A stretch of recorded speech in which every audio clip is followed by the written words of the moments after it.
And we're live. What's going on, everybody? It's the homie JP Green, aka Mr. Mo Betta, and we're back once again. It's Mo Betta Mondays.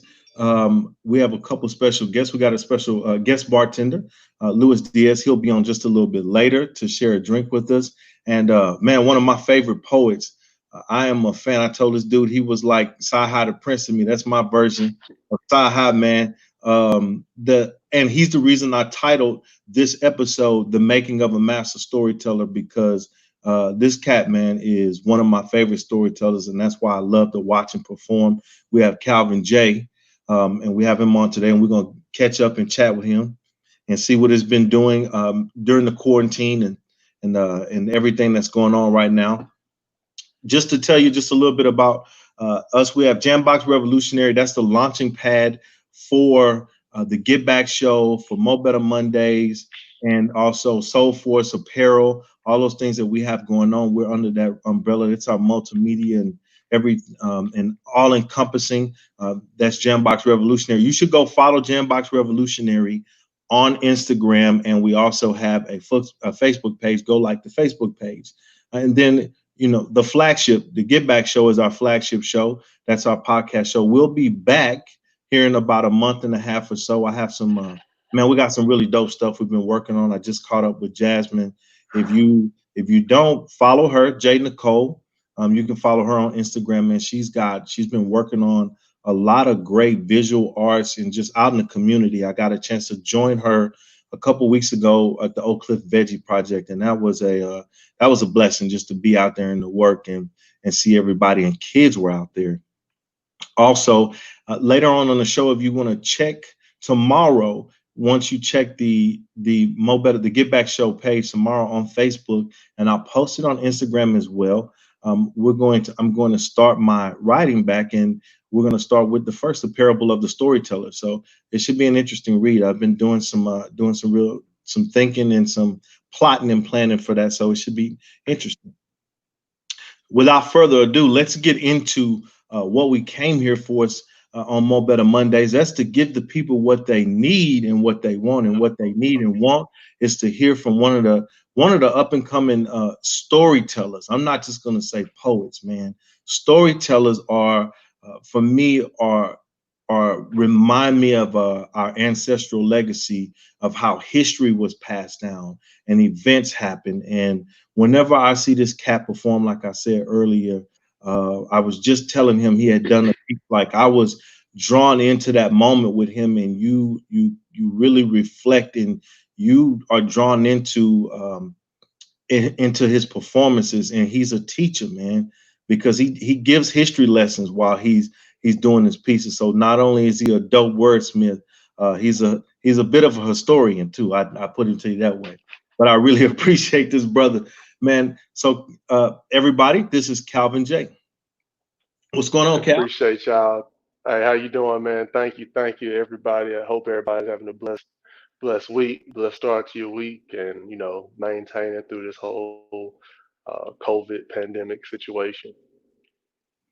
Yeah, man. It's been everything's been kind of crazy, man. It's changed the way we live life, and just for me, the information highway has been on overload as far as all Hmm. the information and everything, aside from historical moments in the country's history happening as we speak daily. It's daily evolving, and it's a story, man.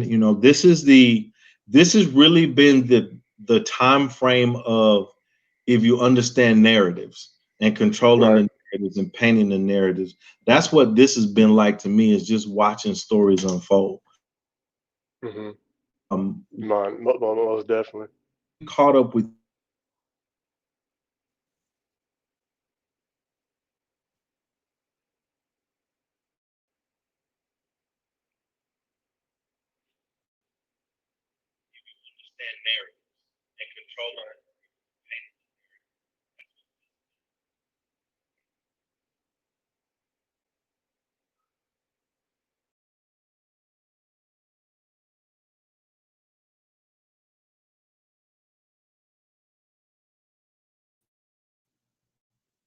I lost. Okay, Calvin's back. Let me add him to the Can you hear stream. me? We good? Yeah, man. I don't know what's been going on, bro. Okay. Oh, The it's all last few good. times we streamed, man, it's been like tripping, and before it wasn't doing that. We had like 2 or 3 good shows with no problem. Oh, it's all good, man. They hating on us. The ISP hating on me. Well, just to restate the question, man, we were talking about the narratives and stories, and what I asked is where have we joined you in your story? Um, I think my story now is just I think it's survival mode. I think that's kind of like the story for everybody at this point, especially with if you're doing something that's in the craft or in the arts to where you make your ends meet by being in front of people, by traveling, things of that nature, presenting in front of people. Now you have to reevaluate how you go about things, and you almost have to now be ingenious, and you really have to tap into your creative side of your brain in ways to be able to stay relevant, stay, bringing income into you, stay being, top of mind within your craft and with whatever field that you're in. So I think this chapter in my life, I would say, is survival mode, not letting up. Again, just coming up with different ways to be able to, continue to perfect your craft, but still stay active within the craft as well. I got you.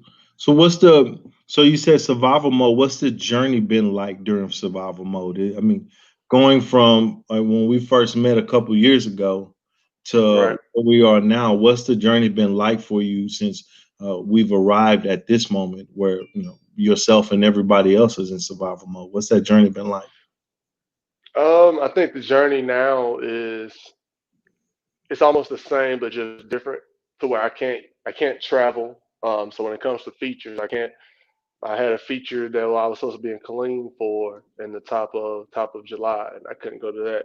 And it just kind of slowed down like my different features. But virtually, I've been, on slams out with bus boys in DC or with different poetry organizations to just stay in front of people.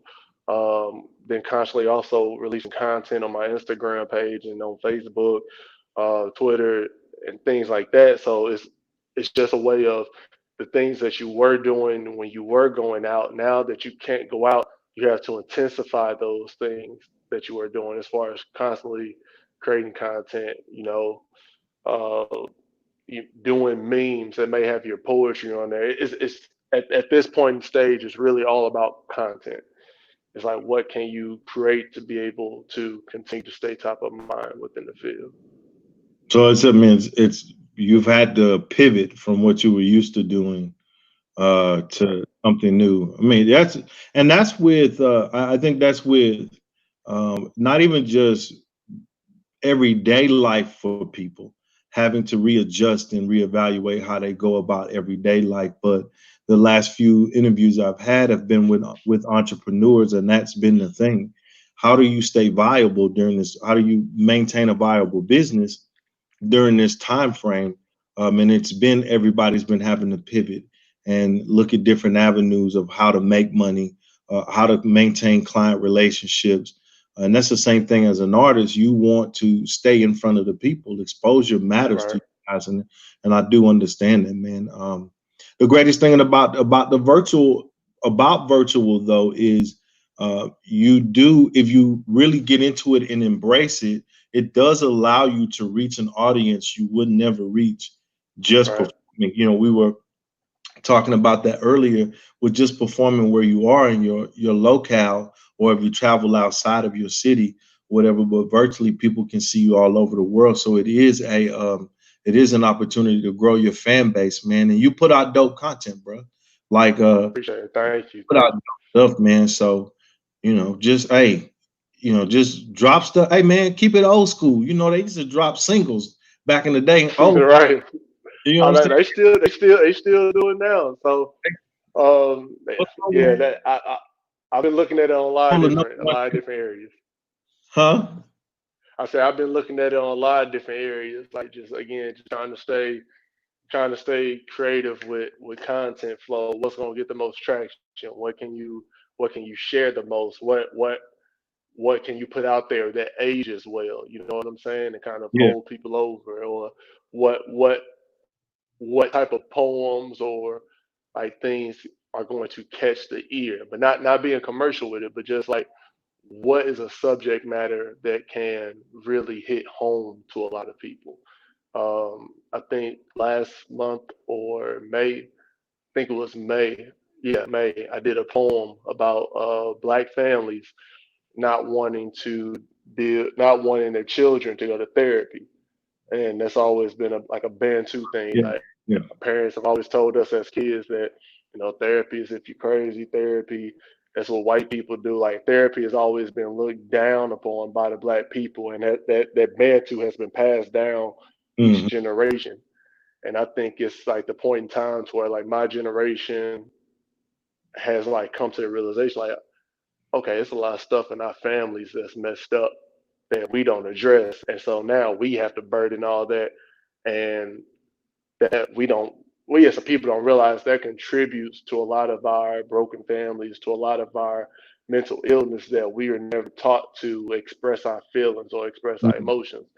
So I did a poem in regards to that called Family Business, and that was one that took off, very well. So I think that's the thing now, is me just sitting like thinking what topics are something that the masses can relate to, and then write about it in such a way that just paints a picture of it. I got you. I tell you, let me ask you this. And you were just talking about some of the things that you were, the family piece, and then I mentioned the other one about the I can't remember the title of it, but you were just talking about crackheads or people that want drugs. Yeah, The fiend. reporting Can't live. remember. Yeah, report like that was the joint right there. Um, you from East St. Louis, Hmm. right? Yeah, East Um, St. Louis, Illinois. and you don't mind me sharing that you a PK, I right? am. Do you feel like, because when you said finding something that to write about, do you feel like, do you ever catch yourself at times like you're preparing a message? It's funny that you say that, because I remember when my dad used to preach, and I went prepping for a sermon. He had like all these books out, and trying to trying to just like structure and things like that. And I don't necessarily go about that way, because I don't have like a whole bunch of books. It's just like I'm just pulling like thoughts from my head and life experiences, and being able to structure. It's one of the things is that being a PK and growing up in the church, I can pull a lot of things from life and a lot of things from the Bible and entangle them within my poem to kind of again paint a picture and just articulate them in ways that I can spit one poem at Heroes in Dallas on a Friday, and I can spit that same poem in a church on Sunday. And that's one of the things that like I hold myself accountable in doing, is doing poetry that can be unilateral, to where it's not poetry that I can't I can't spit in front of kids. It's not poetry that I can't spit at a church or youth summit or anything like that. Like I want my poetry to be able to be relatable to grown people as well as like adolescent kids Gotcha. that are going through the same situation. So I won't say I structure it how my dad does, but I will say just being a PK and growing up in the church, I'm able to pull a lot of metaphors and personifications from the Bible and flip them, uh, just flip them. So we're gonna get back to that because we're gonna move into the Neat with the Twist segment. But I ask you Hmm. that because when I came up with the title and I was working on working on my piece I'm writing, the parable of the storyteller. I Right. was watching a few people, and they were discussing parables. And as soon as they started breaking it down, I started laughing because I do remember, I grew up in the church too. I do remember messages being prepared, but also I thought about you, and I knew for certain I'd named this episode The Right Thing, though, that just like spot on.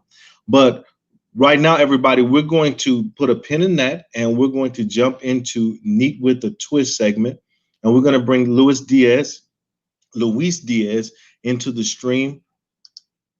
Luis, what's up, man?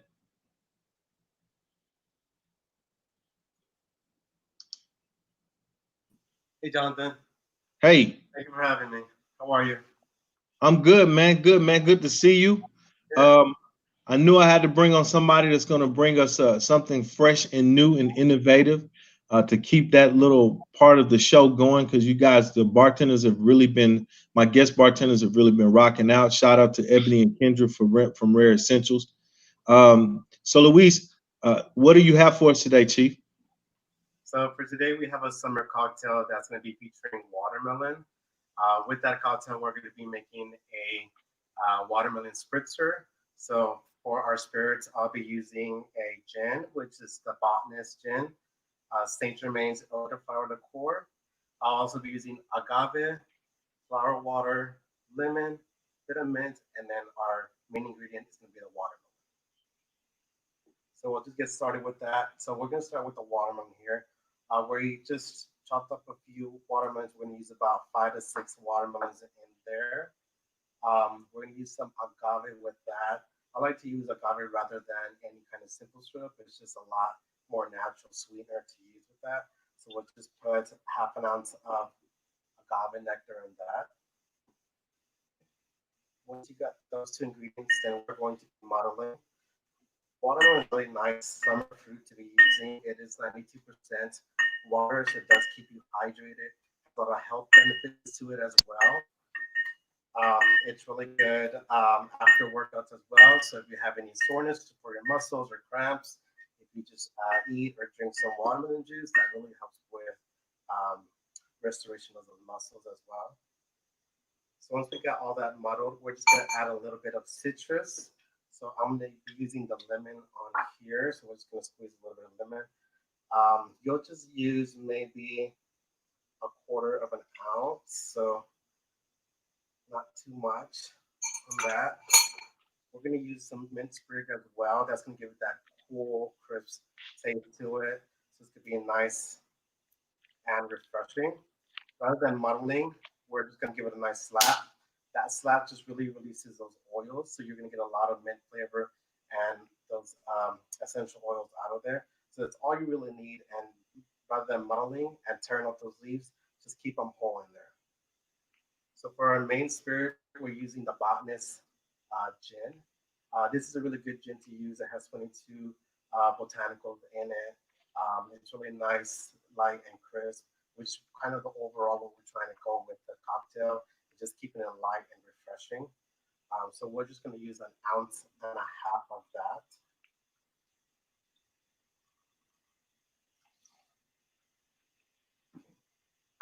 Next, we'll be using the elderflower liqueur. This is a nice French liqueur that has elderflower in it. It has some nice honey tones as well. It has elderberry tones in it as well. So that works really well with the lemon. Kind of offsets some of those flavors. Picks up some more notes as well.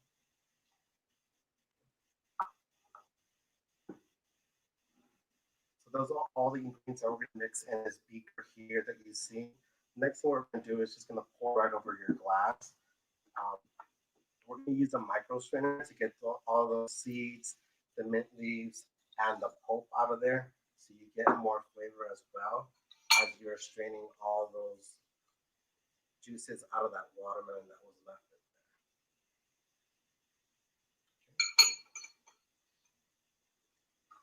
there. Lastly, what we're going to use is some of the club soda. I'm using Schweppes today. You could use your favorite club soda. So we're just going to top that off. Give it some nice bubbles.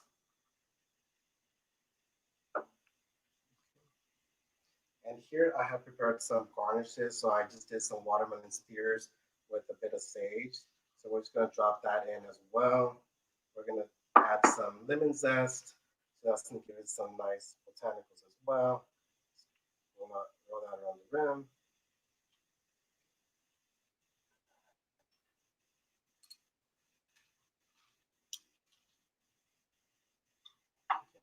So here's going to be your watermelon spritzer. This is again going to be the gin, Saint Germain's watermelon, agave, lemon, and mint. Here's,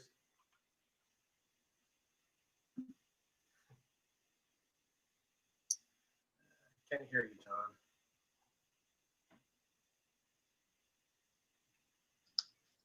There you go. Can you hear me now? Yeah, I can hear you now. So Yeah. only do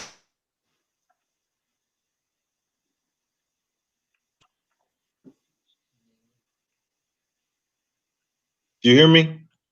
Yeah, you just cut off. Oh, so is there another gin that you could use besides the botanical in case, or Sure. do you that's the one? So I'm just using my favorite gin. You could use Tanqueray, Deep Eaters, anything that you have in house already, or your favorite gin.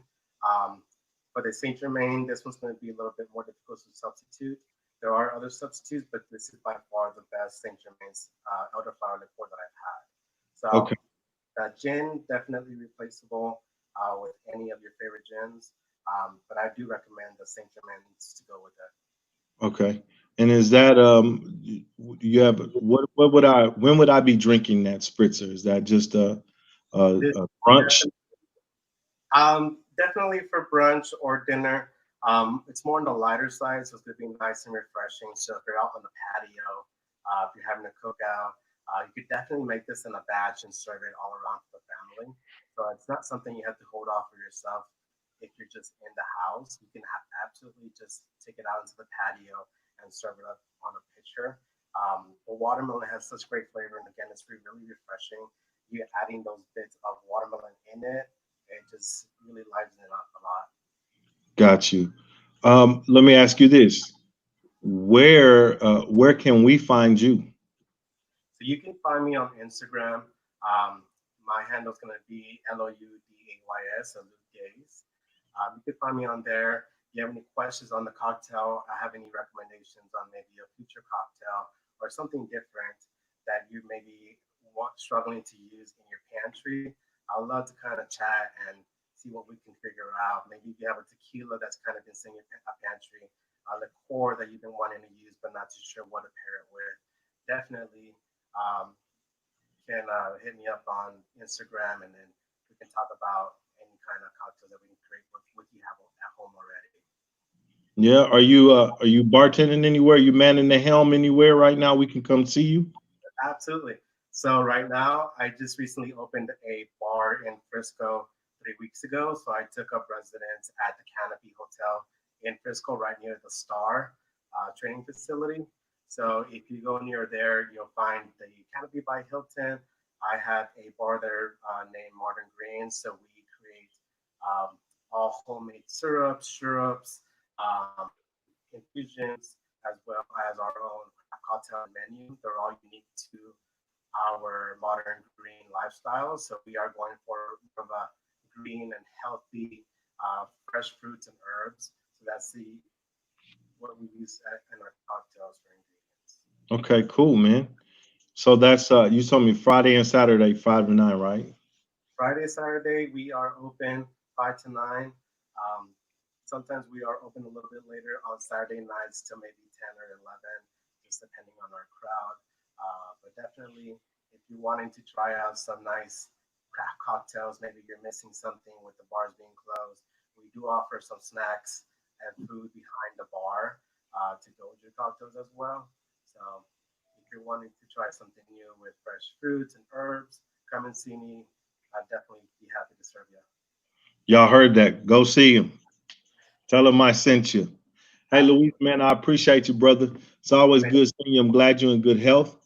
We're thank gonna have to catch up. I'm definitely gonna have to come up there and try something herbaceous and you. refreshing.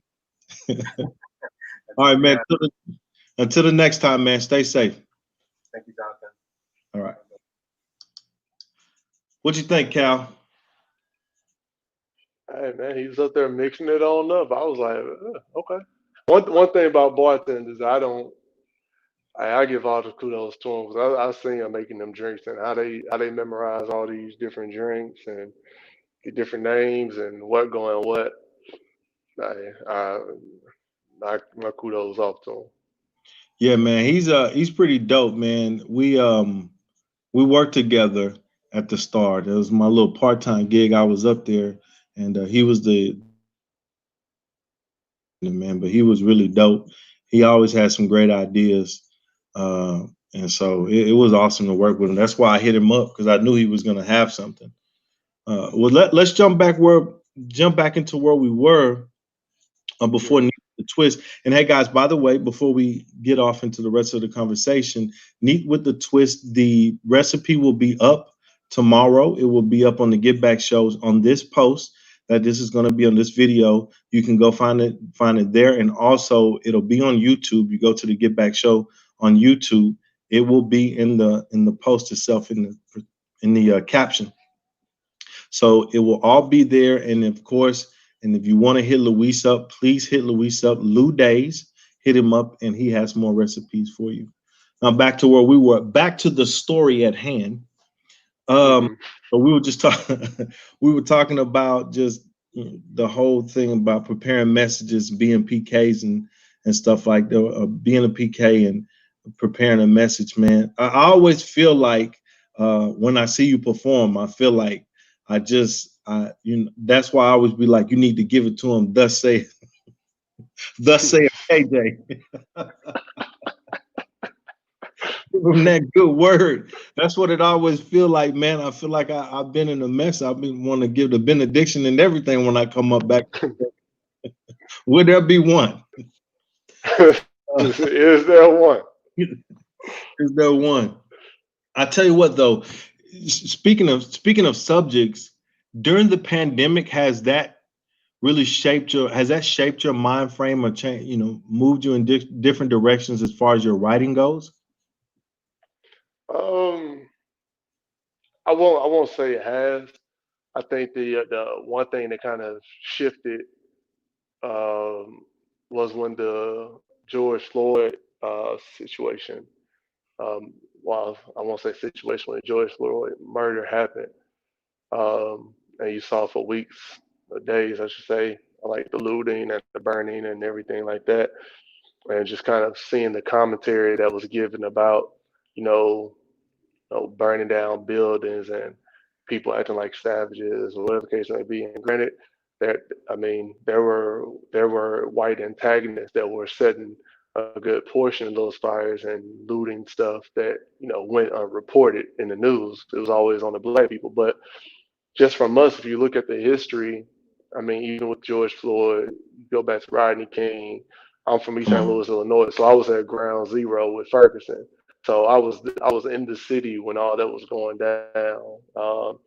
So I mean, you go to the Watts riots, you go to L.A. riots. I mean, you to tell people to be more upset about the looting and the rioting versus the reasons behind the looting and the rioting was something that was just kind of upsetting to me.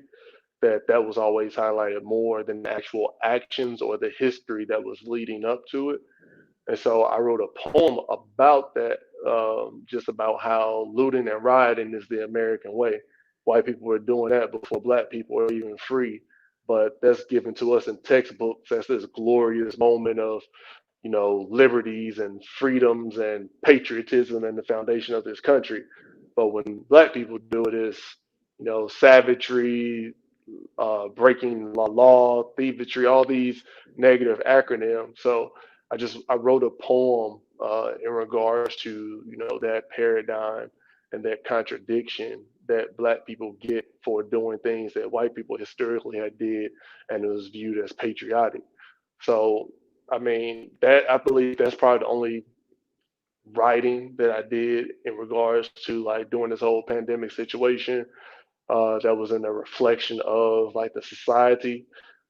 Anything else, I just try to let kind of come to my mind just from, life experiences or things that just may trigger me, really. Yeah, that's what I was about to ask. I mean, because I know that you remember being in church on Sunday, be like, I hope I don't hear what happened in the house. Right. But it's crazy though. As you get further into your writing, you basically doing that. I mean, Hmm. as far as the things that are around you, one of the things I always say is that it's a writer's job to paint the picture of life in word form. Right. That's you know to be able to be able to be to to be able to narrate without with objectivity, to bring everybody into the picture so everybody can see. So you wind up doing that. You end up doing that anyway, man. And speaking of that, where are you right now? What are your thoughts on where we are, and what seemed to be a global awakening, a paradigm shift as it pertains to the plight of blacks in America? Um, I just first like just being. I'm not religious. Faith. I have a strong faith in God. Uh, but I do believe that like 2020 isn't on accident. I know we have like a lot of jokes and a lot of memes in regards to it, but I mean, when we're looking at COVID and the pandemic and how that from March till I say May, like mid late May when states start opening up, like how everybody had to sit down. And even now, we're still sitting down for the most part as a country. And America, once the George Floyd thing happened, America now has to deal with all of these things. And again, I don't think any of this is for not. I believe that it all has a purpose because too many times we've seen whether it's Michael Brown, whether it's Tamir Rice, whether it's Eric Gardner, and Sandra Bland, all these other incidents that have been caught on camera. And yeah, we protested and whatnot, but because of sports or because of TV shows or because of movies or because you can go out to eat and everything, it kind of to white America and to mainstream America, it just gets brushed off. But now, since white America and mainstream America now have to sit at home and they see firsthand, like Boys in the Hood, all these black movies that have talked about police brutality, like it's not just a romanticized exaggeration. Like these are things that actually happen to black men by police, the things that we've been speaking about for decades and for, I mean, especially strongly this past decade, these are real things. And people are finally, I won't say finally seeing, they're finally having to sit with the fact that America was built on racism. America was built on black oppression. America was built on violence to black people. Like every part of American society was built on that. Whether you look at sports, whether you look at Hollywood, whether you look at even the police system. Like people have to understand the reason why the police system was created, and it was created to imprison free slaves back into slavery. And so the thing is that like that history alone keeps trickling down, and I think we as a country, for the main part now, having to come to grips with that there's a lot of stuff that this country is built on that isn't right, that isn't true to liberty and freedom for all, that the Constitution doesn't hold true to. And I think that that is kind of like the state of the country right now. I will say that I hate that basketball and football are close to starting back up, and I hate that like all these states are open back up. I just wish that everything. I feel that the steam is lost from from everything. We still have Breonna Taylor who was murdered, and none of those officers have even been reprimanded. They're on vacation, having a good time with their Chilling. families. So I just feel I don't want America to get back to normal for, you know, non-black America. Like I really would like for, you know, there to be no sports. And I'm a diehard football fan. I grew up playing basketball from junior high school to college. Like I love sports as much as anybody, but I think that this country does not need to get anywhere close to having a normal, you know, normalcy in life or normalcy in leisure. I think like we still need to sit with a lot of things, and there still needs to be some uncomfortableness with everything that's going on. Oh, definitely. You know, we're in the middle of a mirror moment right now, man. Right, Those mirror moments are really ugly. I mean, that you see the underside and the underpinnings of um, of the relationship between the black community and the rest of America, and the difference. Definitely on my way.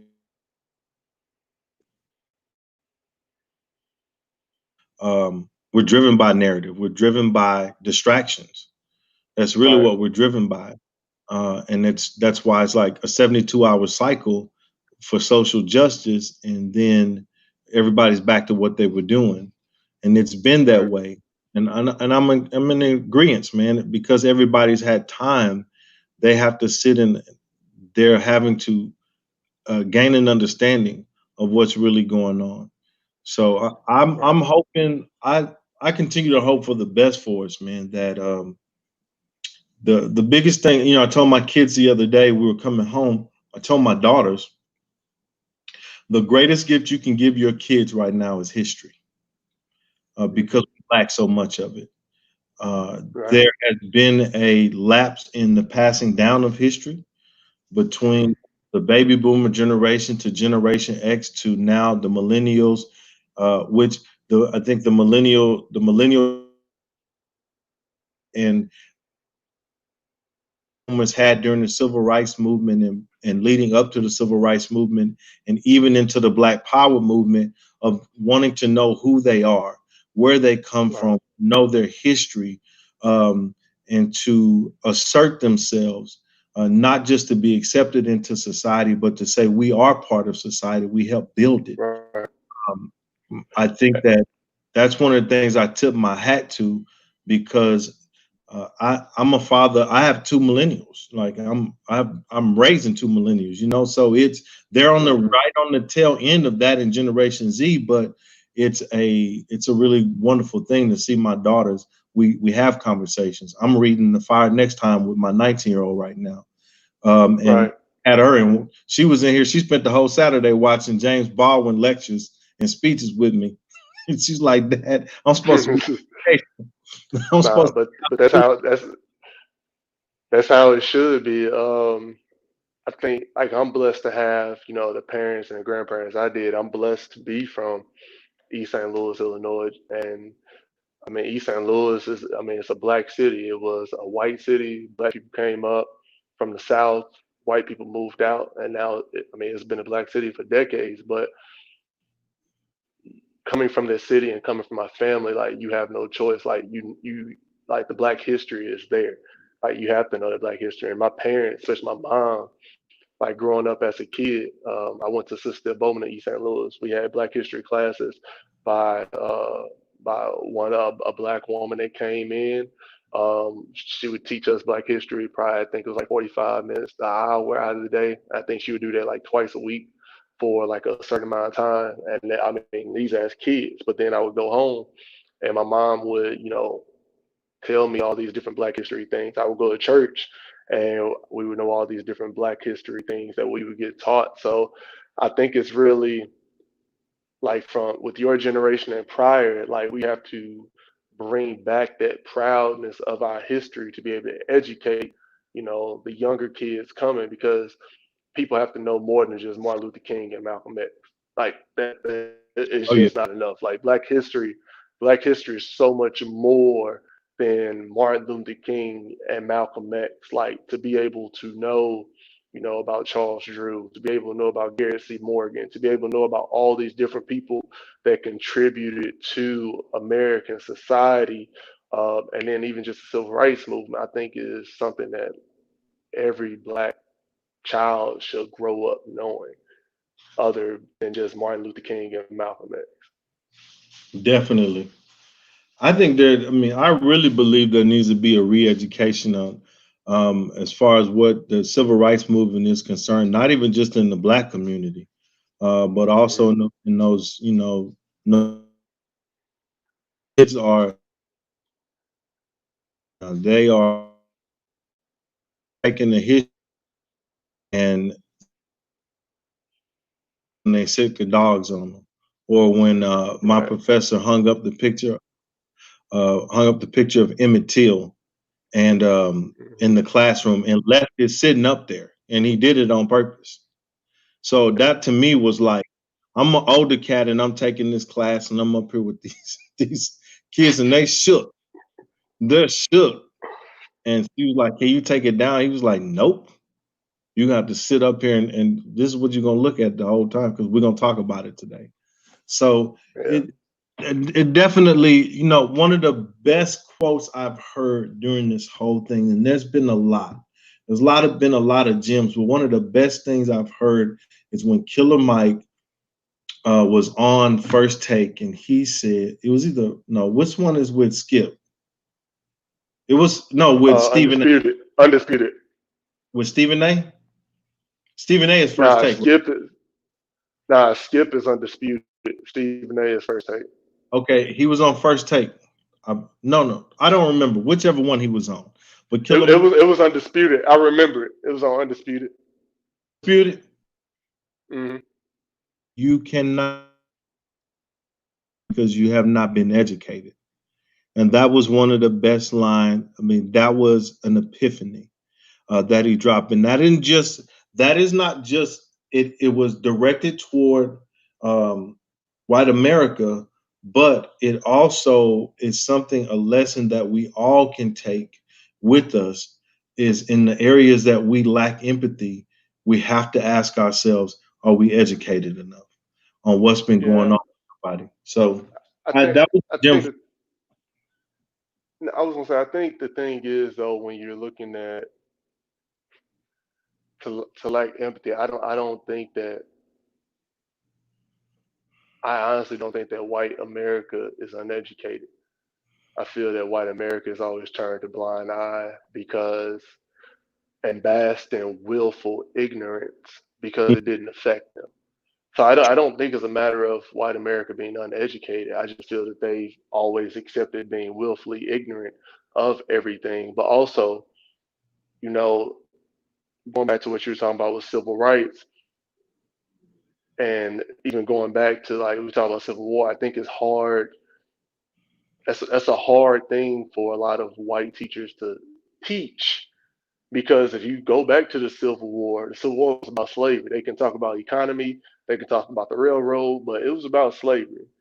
And then when you go to Jim Crow and civil rights, it's hard to sit up and teach a lesson about for such and such years, black people were beaten, lynched, hung, voters suppressed, all these other things made to go to the back entrance of restaurants to get served food out the windows of alleys. Like that's a hard thing to teach, especially when you're teaching it to when you're a white teacher teaching it to black children, but also in a predominantly white school. And I think that's the thing that America has been wrestling with is like people are realizing like yeah, we did some real bad stuff. Not realizing, but they're kind of like they're facing the fact that it is what it is. It's not anything like sugarcoat. If you look at civil rights taught in school, all you're gonna learn is Martin Luther King taught nonviolence, Malcolm X taught hate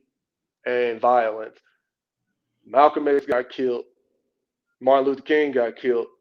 No, I'm sorry, Malcolm X got killed. Martin Luther King did I Have a Dream. Martin Luther King got killed. We all had equality. The end. That's civil rights in school. Like you don't get taught Emmett Till. You don't get shown pictures of black Medgar. people being hung from trees. You don't like. there's so many people that don't even know about mega efforts.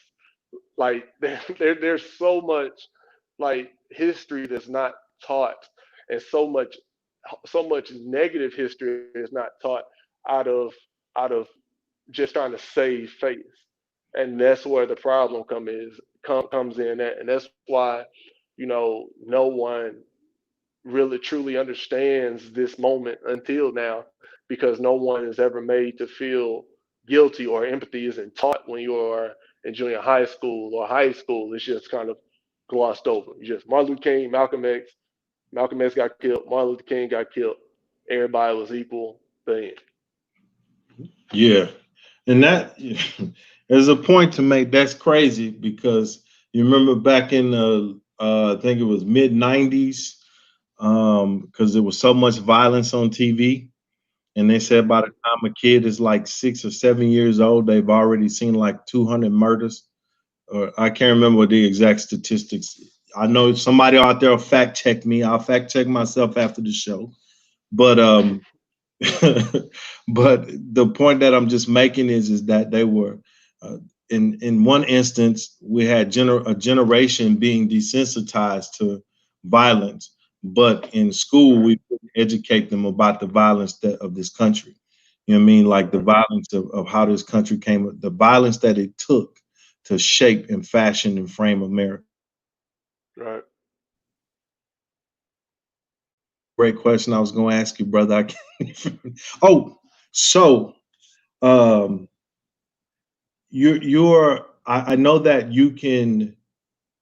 I would assume that if you like me, uh, like I've kind of thought about you're a thinker. So the question is, what is after all of this, after this moment, what is that next moment? What would you want that next moment to look like after this historical moment? Where do we move to? If you want me to be completely honest, I don't think we move into anything. I feel that all these institutions and the government feels that they're coming to grips with racism and this country's racist past by getting rid of Confederate flag, which never should have been in place anyway, having Robert E. Lee statues torn down, which never should have been in place anyway, renaming buildings, and taking slave owners and Confederate generals off the name of buildings, which never should have been done anyway. Like, I feel that they think that they're doing us a favor when, again, these are things that never should have been done anyway. You're if you're really considering Black people as a part of this country, there, there's a common thing that says like America has Confederate flags, Robert E. Lee statues, um, Robert E. Lee schools named after Confederate generals. You cannot pull up one school, one statue, one building named after Adolf Hitler. True. You can't. You can't. But with America, America's perfectly fine with doing that because America views them as war heroes and great pieces of history. But I mean, if America is truly honoring American history, then having a Confederate flag, having Robert E. Lee statues, having like buildings made of slave owners, that would be you know reverencing people that committed treason against America. So again, America just has a backwards way of thinking where they vilify Adolf Hitler, but then they welcome Robert E. Lee and all these other, figureheads, Columbus, and like we're brainwashed to believe Columbus was this great discoverer when he was one of the biggest mass murderers in the country. So you see, America can see the flaws in foreign Other dictators, but you can't America say will that. never see flaws in our own domestic mass murderers and treasoners. So I just don't. I think America's history and just willful ignorance in the bloody history and the racist and prejudiced history of this country is too thick, to where you're going to see big legislation like lynching. There's still an anti-lynching bill that is on the floor right now, and I it's saw it. 2020 and has not been passed, and it's 2020. There's still people that don't want to pass an anti-lynching bill, making it a federal hate crime to lynch someone. Like, so when we're talking about where is this country going, I'll just leave it at that. Like, it's 2020, and there's still people not wanting to pass a anti-lynching bill. That's kind of heavy, brother. And I know they're actually battling over semantics and like little small details of the bill, um, that would mean a lot in the long run, and that's what they're at they're stalled at. They're at the impasse. Um,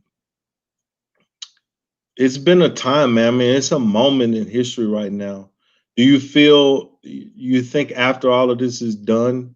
I know we were talking about projects. You think that um, your next next project will include some of the events and happenings that's been taking place as of late?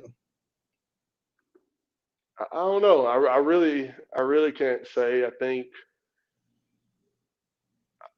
even with my when I did my album, I structured my album to tell stories. I think with my poetry, like I always want to tell a story that someone can relate to. Like, Mhm. I have a poem about a girl I went to school with that was being sexually assaulted by her mom's boyfriend or stepdad, whatever he was, and she told me not to tell. I call it tattletale. Like, those are stories that a lot of girls and even a lot of guys that know, like, new girls that were going through that situation, like, those are poems. Like father, like son, growing up, knowing things about like your dad's infidelities and things like those are things that people can relate to. And so, like, that's typically, I like to always structure like my projects in a story format and tell a story behind it. Will I probably have a race piece? Yes, because at the end of the day, I'm black. I've been shown racism since I've been a child. I've been told I couldn't use a restroom when I was a kid. So, I mean, there's always going to be uh, probably a race piece there. Will I make it specific to now? I think when I did the piece about looting, I think that was my moment in time piece. I typically don't like to do reactionary or moment in time pieces, but that was something that was really frustrating me. But if I do another project, more than likely, yeah, there will be a piece about you know blackness, but relating it to my a personal experience that I've had, but making it an overlapping experience to where it relates to a lot of people. Gotcha. Dope. So man, we're coming to the end, brother. Let me ask you this: what do you want to leave us with? What would you leave us with today? What's been, a thought that you would want to leave contemplate? Um,